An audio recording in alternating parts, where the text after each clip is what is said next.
So what you're looking at is a third upload of Stunt Double Takes. This is in memoriam edition. I am Maestro Drake. There's no theme music this time. We're going to go straight into it because I had to re-upload. And I didn't like how my voice was coming out. I didn't like anything I was doing. So let's go over remembering Kitty ONeil. Kitty ONeil passed away on November 2nd.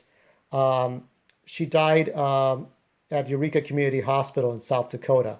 The diagnosis was a heart attack followed by pneumonia. Now, she was the stunt double for Linda Carter in the Wonder Woman television series. Her main stunt was jumping off of from the top of the Hilton. So if you remember, Linda Carter would appear to be jumping really high up on the top. You hear that doo, right? You'd hear that sound effect when she's going up. So that was basically Kitty ONeil doing her stunts. So that was back in 1977. So a little bit about her. She lost her father after she was born. And she was about 4 to 5 months old when she got measles and smallpox. She lost her hearing, which caused her that illness caused her to lose her hearing. She either became deaf or hard of hearing. I don't know which one. Her mom was kind of forced to homeschool her for the first 7 years of her life, teaching her lip reading. And then she joined regular school in the 3rd grade with the other kids. At 12 years old, she decided she wanted to be fast. She wanted to go fast, do fast. You know, as fast as, dare I say, like, you know, she was in a rocket car in one of her stunts. So she wanted to go as fast as she possibly could. So she joined the swim team, and then she moved on to water skiing, then motorcycle and car racing. And in a motorcycle stunt, she broke her wrists. And I think her future husband was somebody who was probably in the medical field who could help her. And they eventually met and got together. And he taught her about voice modulation. How to, you feel, if I may say, you feel your Adam's apple here. So she basically she put her hand to his throat kind of to know how to speak. Because for deaf people, I don't want to make fun of them or anything like that. I would just say they couldn't talk like this. You don't hear their syllables. They don't enunciate their words because they spend most of their time doing sign language, just most of the time using their hands to communicate. So Kitty ONeil learned how to speak better for someone who could not hear. So that was what her husband taught her. Her husband also got her into the world of movie stunts, and her IMDb only lists about 12 significant things. She started out in airport with Leslie Nielsen. That one, Don't Call Me Shirley. That was 1975. Then she did Blues Brothers. Then 2 Minute Warning. Then Foes. Then she had her own biopic about her life, the life of, I don't think it's called The Life of Kitty ONeil, but it was basically Stockard Channing played the title character and Kitty did her own stunts. So it was a funny thing. Kitty did the stunts and Stockard Channing is playing Kitty ONeil. So her most famous attribute was driving in a rocket car and going about 512 miles an hour on a dry lake bed in Oregon in 1976. 48,000 horsepower. Other stunts include fire, jumping out of a fiery building 7 stories over a garage, landing on a crash pad properly or she would die. She retired eventually in 1986 to move to Eureka, South Dakota. And most of it was because her friends had been killed doing stunts, in the past. Her colleagues that were killed because maybe of carelessness or there wasn't enough safety guidelines. So Kitty ONeil, thank you so much for what you've done. You'll always be a true Wonder Woman. And I'm sorry that this was like the 3rd upload, but I wanted to do this correctly.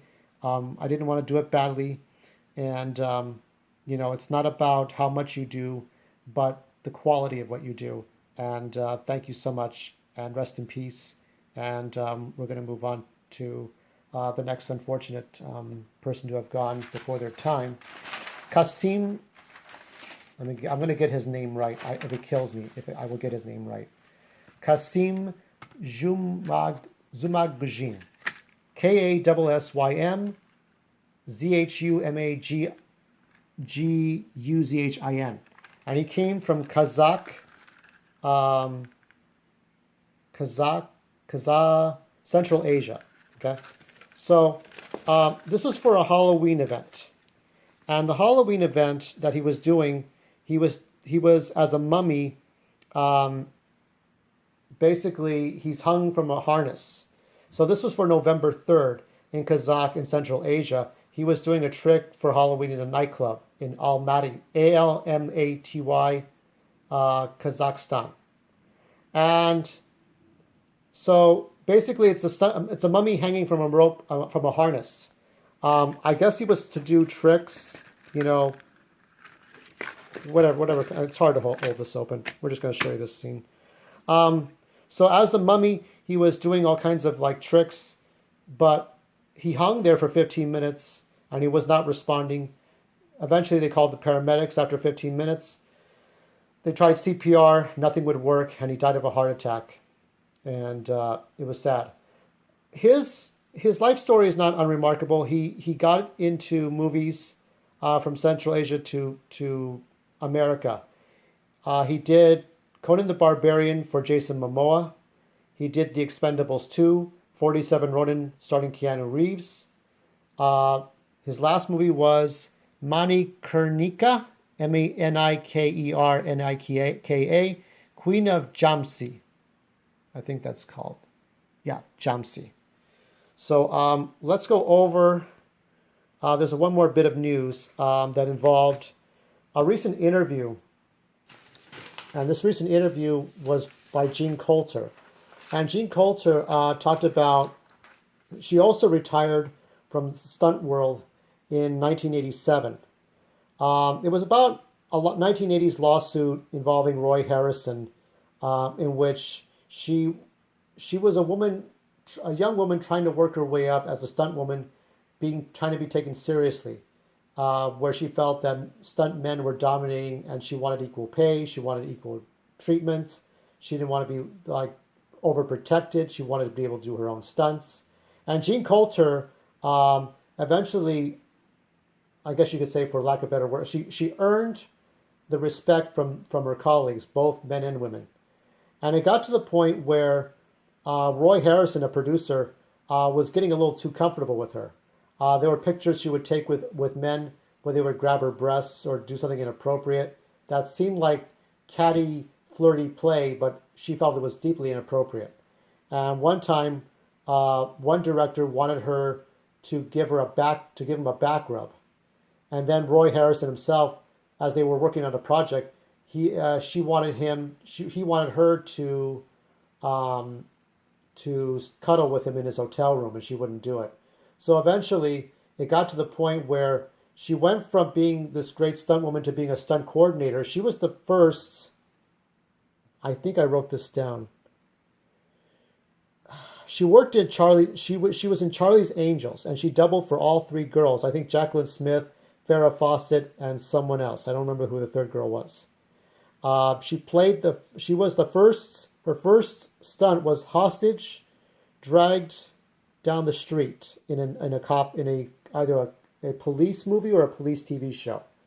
And then in Ironside, her one stunt was diving in cold water, 30 degrees Fahrenheit, in a slim dress to rescue a guy on fire. Now you think on that. And she was the first female stunt coordinator at Universal Pictures. Other stunts include jumping out of a horse wagon at 35 miles an hour. So going back to after the sexual harassment, she went to do another movie under Roy Harrison in which she would just get in and out of a car, and that was it. It's like, but then there was another stunt woman doing most of her stunts. Now, keep in mind what I am saying to you. These are allegations that she is making against Roy Harrison. The trial never went to court. So these are things that Roy Harrison is alleged to have been doing. I just want to say this now. So Roy Harrison did not want her to do any big stunts. And she told, according to Jean Coulter, she told him that, I'm doing these stunts, but I'm not doing the stunts. You have the other person doing it, so why is she doing most of the work? You could just have her do the work. I'm just going to leave. So she leaves. Roy Harrison calls a cab for her, and then she leaves. And what ended up happening was she got blacklisted from every major studio to do any work. And eventually she quit and she left Hollywood. She stayed in a trailer camp, a camper, and then a mobile home in Yosemite National Park. What I have to say is that, look, there are going to be bad people out there who are going to sexually harass women. I don't like it when either men or women get sexually harassed. It's not cool. It's not fun. And I think that apologies need to be owed and more respect needs to be given. However, also on the other side of the coin, there are honest to good people out there who just want to do the right thing and they want to be politically correct. But then you have people like Joy Harris, who died in a motorcycle accident, who died in a motorcycle stunt for Deadpool 2. So safety first, but respect women and respect men. Don't want you to think I'm white knighting. Respect men and women, women and men. Respect gays and lesbians. Respect Asians, blacks, transsexuals, or whether somebody's homophobic or not. But respect everybody. And everybody deserves an equal chance. It's all about the reputation they've had and their skills and, versus how many accidents they've had on the set. That's how you need to look at stunt people. We need to keep a more objective eye. So let me take the time now. That's all I got to say about that. Stunt roll call. Now, these names here are for Beautiful Boy, and I'll read them off to you. Rocky Capella, Utilities. Mark Norby is the stunt coordinator. Rocky Capella, Mark Dobson. Gavin Frank, in for 12-year-old surfing Nick. Patricia Malia, surf advisor, water safety. Jeff Redlick, vehicle driver. Kelly Richardson, stunts.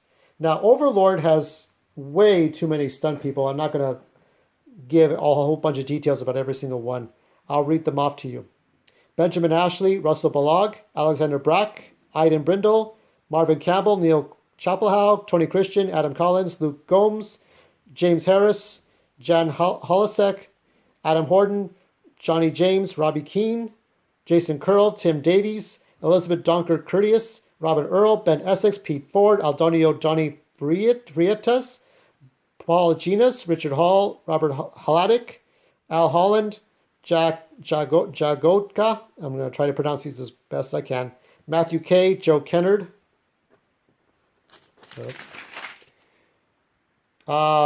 Bogdan Kumachski, Xavier Lake, Renars Latkovskis, Richard Leggett, Joe McLaren, Casey Michaels, Chris Newton, James Pavey, Rob Pavey, Ian Piad, Joe Watts, William Willoughby, Karanhan York, Rashid Phoenix, Nicholas Shadal, Anthony Scrimshire. I tweeted him thanking him for all the hard work he did. Adam Smith, Johnny Stockwell, Leo Stransky, Laura Swift, Mensana Tamaklo, Roy Taylor, R.M. Topham, Luke Tumbler, Fern Webster, Leo Woodruff. And the Ballad of Buster Scruggs. Here we got Chad Denshaw as the stunt coordinator. Jake Denshaw, maybe his brother. Brian Brown, Richard Butcher, Ryan Happy, Christian Carey, Clinton Roberts, Wesley Scott, Ryan Statz, Eric Wang, and Jordan Warak. And that is it. Happy Veterans Day, everyone. Know your veterans. All veterans, not just military veterans. Veteran stunt people, veteran actors, veteran presidents, veteran vice presidents, veteran speakers of the House, veteran businessmen, veteran housewives, veteran ninjas, veteran police officers, veteran firefighters, veteran paramedics, veteran doctors. Every veteran who has worked their ass off to help you, you give them your thanks. That's why I do this. I thank my stunt people every day, and I will continue to do this until the end of December. And then I will thank stunt people, every few days or every week for 2019. But always remember your veterans, and they're here for us. They're the people who make it all happen.